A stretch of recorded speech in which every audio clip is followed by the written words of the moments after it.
Back to my YouTube channel. कैसे हो आप सब लोग? आई होप कि बहुत अच्छे हो गए आप लोग।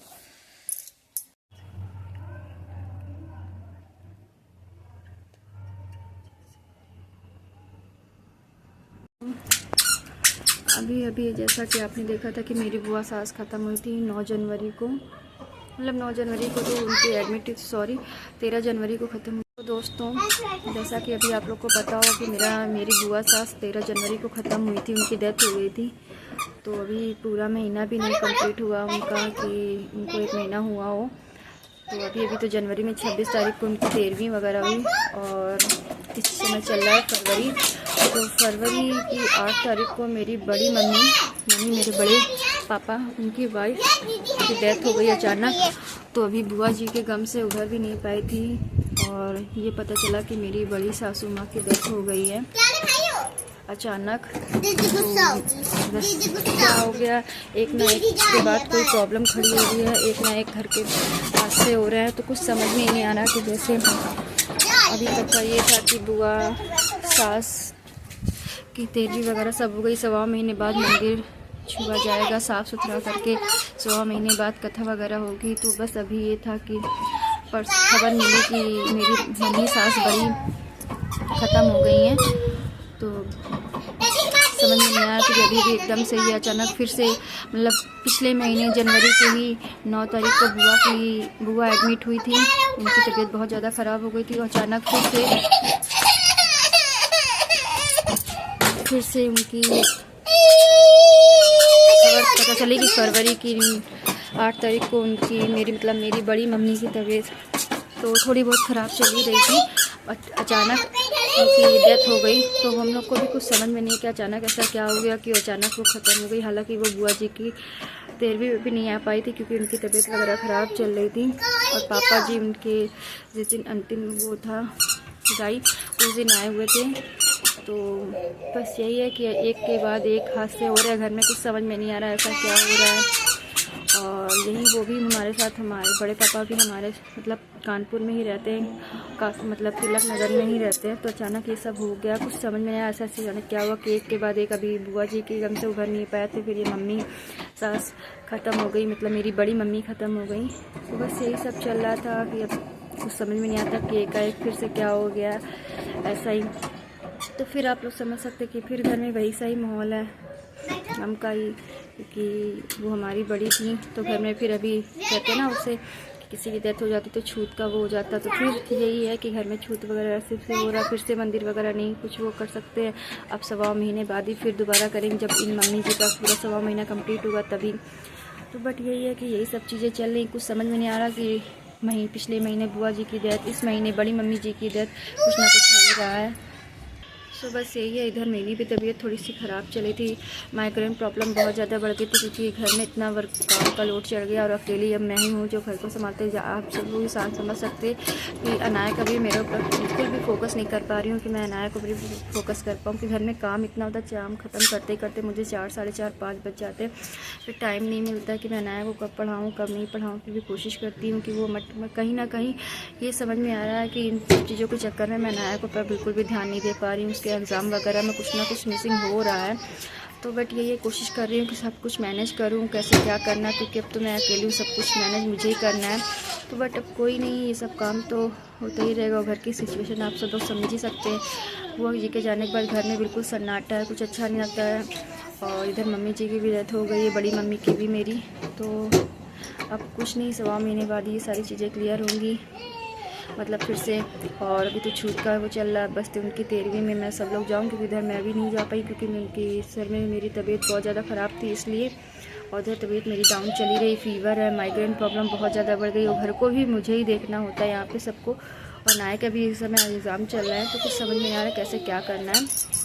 जैसा मैंने बताया था कि मैं डिनर की तैयारी कर चुकी हूँ। मैंने आटा भी लगा के रख दिया, मेरा आलू भी बॉयल हो गया, उसको मैश करके मैंने स्टफिंग लगा दी है उसकी।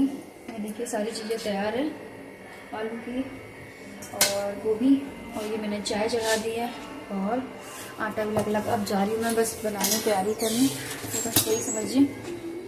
और मैंने चटनी भी पीस के रख दी है, यही देखिए चटनी भी इसमें मैंने पीस के रख दी है। सब जल्दी टाइम हो रहा है ज़्यादा, अब बज रहे हैं 9 मैं बस सारी तैयारियाँ करते करते टाइम लगता है और ऑलरेडी मुझे उलझन घबराहट बेचैनी हो रही, वही सर में दिक्कत माइग्रेन वाली वो बढ़ रही। तो मैं सोच रही हूँ बस जल्दी जल्दी बना के रख दूँ पराठे और खा लें सभी लोग। और क्योंकि मुझे प्रॉब्लम जब होती है तो मेरी हालत हो जाती है ख़राब। कल तो मेरी तबीयत बहुत ज़्यादा ख़राब थी, मैं 2 बार बेहोश भी हुई क्योंकि माइग्रेन प्रॉब्लम मेरा जब सर का दर्द बढ़ता है तो होती है मुझे बहुत ज़्यादा प्रॉब्लम। तो एक बार तो मैं अनाया को पढ़ाते पढ़ाते ही बेहोश हो गई थी। तो कई ये थे, फिर अनाया ने ये बालकनी में थे, किसी से कॉल पे बात कर रहे थे तो अनाया ने उनको बुलाया कि पापा यहाँ आइए, यहाँ आइए, मम्मा को देखिए क्या हो गया। तो फिर इन्होंने मुझे होश में लेके आए। फिर एक बार ऐसे ही हल्की सी होश, मैंने बताया ना माइग्रेन में मुझे नसों में प्रॉब्लम है, नसों में स्वेलिंग हो जाती है, इसकी वजह से मुझे होती है प्रॉब्लम।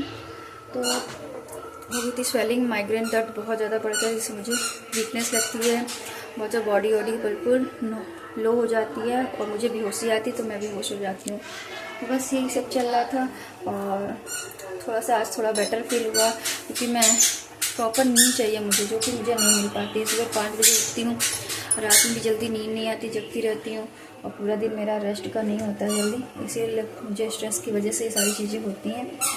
और बस यही सब चीज़ें चल रही हैं और मैं बना रही हूँ पराठे गोभी और आलू के। चलिए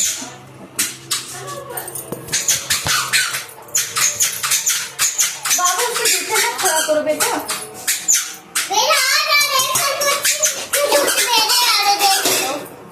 हाँ ठीक है, बस जल्दी जल्दी बना दें।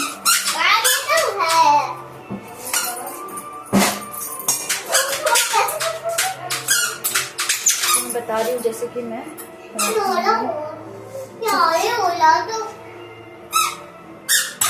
सबसे पहले मैं अनाया के लिए बनाती हूँ पराठे। भैया जाओ, ये ले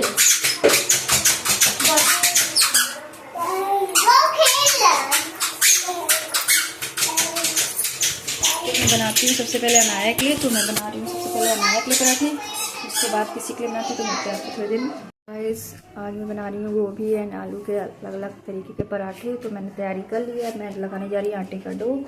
और उससे पहले मैंने गोभी घिस के रख ली है, ये देखिए, और आलू हो गया है कुकर में बॉयल। तो बस ये बॉयल, गैस निकल जाए, सीटी निकल जाए, इसके बाद मैं इसके छीलूँगी, इसको मैश करूँगी और तब तक मैं आटा लगा लेती हूँ। सो सर्दियों का दिन है तो सर्दी आप जा रही हैं तो जाते जाते सर्दियों के टाइम का गर्मा गर्म पराठे एंजॉय करें। तो फिर बस चलते हैं, जो भी मैं बनाऊंगी आपके साथ शेयर करूँ। तो जल्दी जल्दी आटा लगाते हैं, मिलते हैं आपसे। आज मैं बना रही हूँ आलू एंड गोभी के पराठे।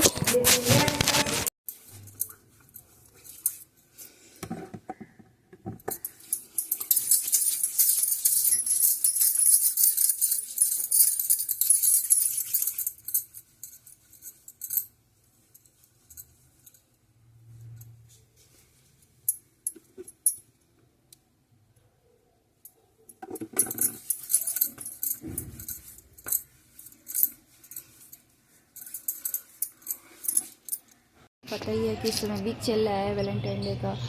तो कल था टेडी डे, तो आप लोग को मैंने दिखाया नहीं कि उस समय कैमरा में हाथ में नहीं दे रही, मैं किचन में थी।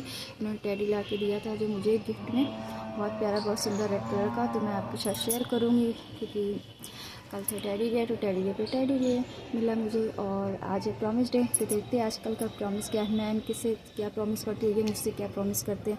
मैं तो हमेशा बस यही कहती हूँ कि मैं इनका हमेशा साथ दूँगी हर चीज़ में, बिज़नेस लेकर घर तक का पूरी तरीके से बैलेंस बना के रखूँगी और अपनी लाइफ को पूरी तरीके से सेट करने की कोशिश करती हूँ कि हम दोनों ही आपस में खुश रहें, फैमिली खुश रहे, फैमिली को पूरा सपोर्ट करें और कोई भी प्रॉब्लम ना हो हम लोग की लाइफ में, बस यही चाहते हैं साथ में रहकर। तो कल टेडी डे पे टेडी मिला मुझे, तो मैं आपको शेयर करूँगी। मिलते हैं आपसे भी थोड़ी देर में।